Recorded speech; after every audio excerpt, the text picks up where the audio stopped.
हरे कृष्णा कृष्ण कृष्ण हरे हरे, हरे राम राम राम हरे हरे। हरे कृष्णा प्रभु जी, माता जी दंडवत प्रणाम।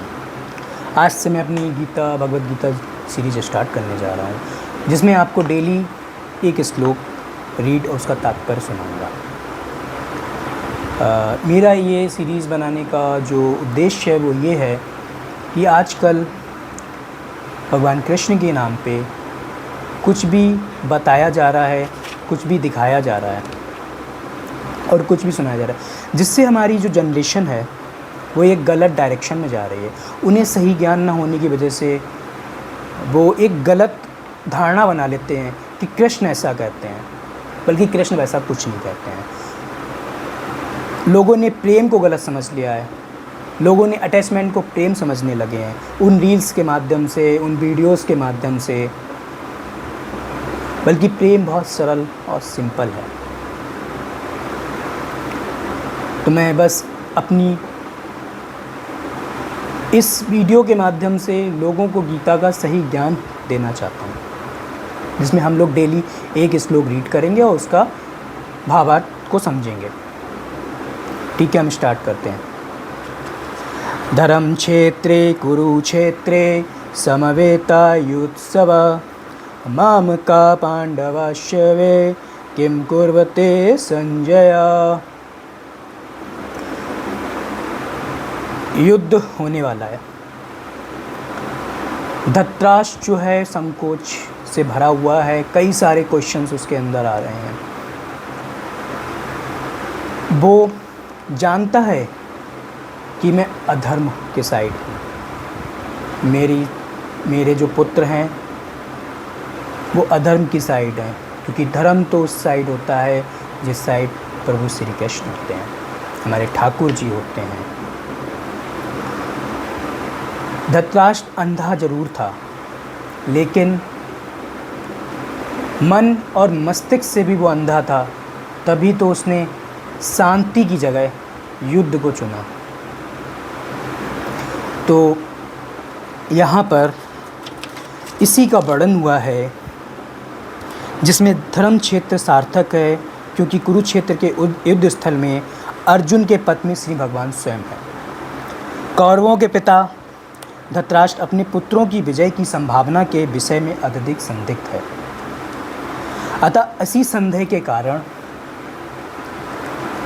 उसने अपने सचिव संजय से पूछा, उन्होंने क्या किया, युद्ध में क्या हो रहा है। वह आश्वस्त था कि उसके पुत्र तथा उसके छोटे भाई पांडु के पुत्र कुरुक्षेत्र की युद्ध भूमि में संग्राम के लिए एकत्र हुए हैं। फिर भी उसकी जिज्ञासा सार्थक है। वह नहीं चाहता था कि भाइयों में कोई समझौता हो, अतः वह युद्ध भूमि में अपने पुत्रों की नियति, भाग्य, भाभी के विषय में आश्वस्त होता चाह रहा था।